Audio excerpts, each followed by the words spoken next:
वो अनंत काल से हैं और अंत तक रहेंगे। उनके बारे में जितना जानोगे कम लगेगा, किंतु उनको अपने करीब पाओगे, क्योंकि वो महादेव हैं, भोलेनाथ हैं। आज हम आपको बताने वाले हैं महादेव का कुल क्या है, नाम क्या है, गोत्र क्या है।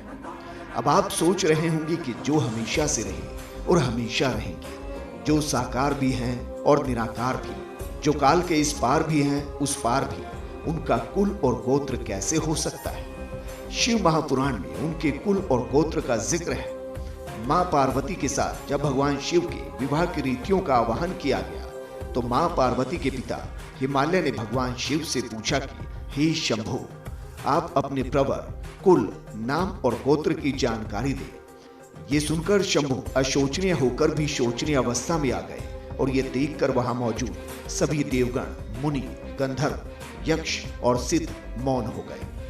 तभी नारद जी ने कहा कि ये शंभु हैं, इनका कोई रूप नहीं, ये प्रकृति से परे निर्गुण परम ब्रह्मा परमात्मा है, निराकार, निर्विकार, मायाधीश है।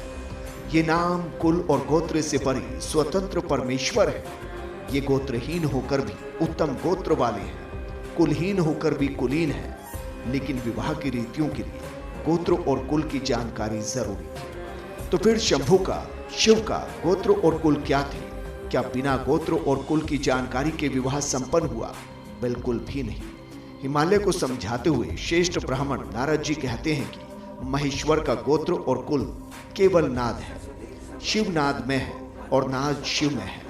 नाद यानी वो ध्वनि जिससे सृष्टि की शुरुआत हुई, जो सृष्टि की धुरी है।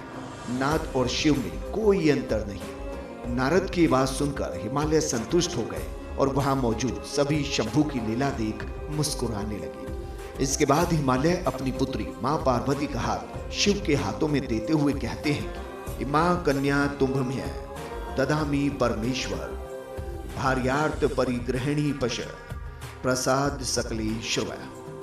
हे परमेश्वर, मैं अपनी ये कन्या आपको देता हूँ, आप इसे अपनी पत्नी बनाने के लिए ग्रहण करें। सर्वेश्वर, इस कन्यादान से आप संतुष्ट हो। और इस तरीके से मां पार्वती से भगवान शिव की शादी होती है और उनके गोत्र और कुल के बारे में जानकारी लगती है। आपको वीडियो कैसा लगा कमेंट करके जरूर बताएं। और अगर आप महादेव के भक्त हैं और महादेव की ऐसी ही लीलाओं को जानना चाहते हैं, तो हमारे चैनल को सब्सक्राइब करें और बेल आइकन दबाएं, ताकि अगले वीडियो की जानकारी आपको लग सके। हर हर महादेव।